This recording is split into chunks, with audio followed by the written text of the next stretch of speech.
Hey everybody, Thrift Store Hacker back again, and we have the budget PC. We're doing a little bit of upgrading. As you can see, I've already upgraded it a touch. We've swapped the graphics card out. The R9 270 that was in there got swapped out for a 1660 Ti.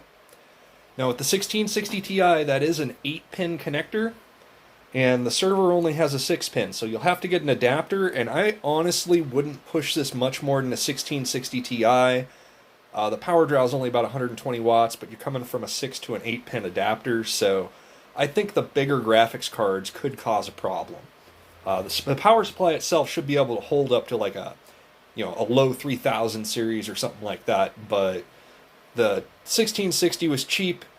I got it used, so we're going to roll with that. The next thing we're going to do is we're going to put in a new CPU. Got this nice CPU right here. Managed to swing a better CPU for only about $22 on Amazon.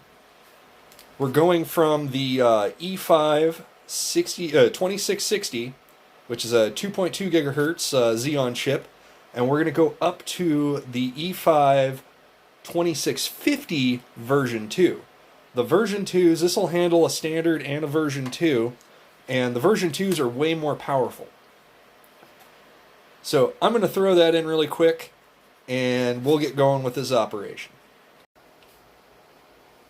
Mining Raptorium with the new processor. I've had it up for about 15 hours now, so we can get a nice average because it's a rotating algorithm where there's a bunch of algorithms inside of it. And you can see we're pulling about 712 hashes per second out of it, which is darn good for an old CPU. I know there's a new version of CPU Miner coming out pretty soon. It should add a little bit more performance to this chip though. So keep an eye out for that.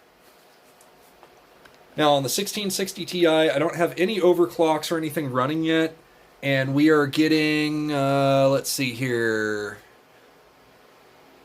25.5 megahashes a second. Now I can knock the memory clock up on this to probably about 1850 megahertz memory clock, and this will push up to about 32 in an ideal time.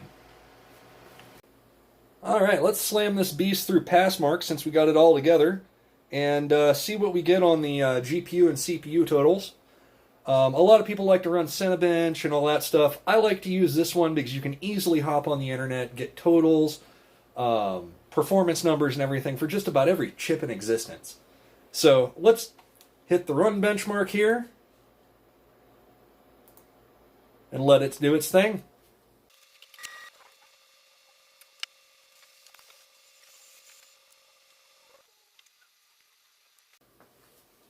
Well, the results are in. We get a Passmark rating of 3682, which is in the 49th percentile. Which, I mean, isn't bad for an old machine. CPU mark is just over 10,000. 2D graphics mark at just under 600. 3D graphics mark at just over 10,000, thanks to that 1660 Ti. Memory mark 2258.9, which is pretty much a mid-range RAM, a DDR3. And the disk mark is a little low, but I have kind of an old clunky SSD in there right now. But all in all, for the total price of this machine, which, if you were to go out and buy the machine used, get a used graphics card, upgrade to the processor that I have on here, and just do all those little tweaks, you're going to come in at just under $425. And most of that money is going to be on the graphics card. But anyway, this machine that I've used with the previous processor did really good on like Grand Theft Auto, World of Tanks, and a lot of the more mid-range games that can run on just about any more modern PC. But mining totals are great. We're getting that 700 plus hashes on Raptorium.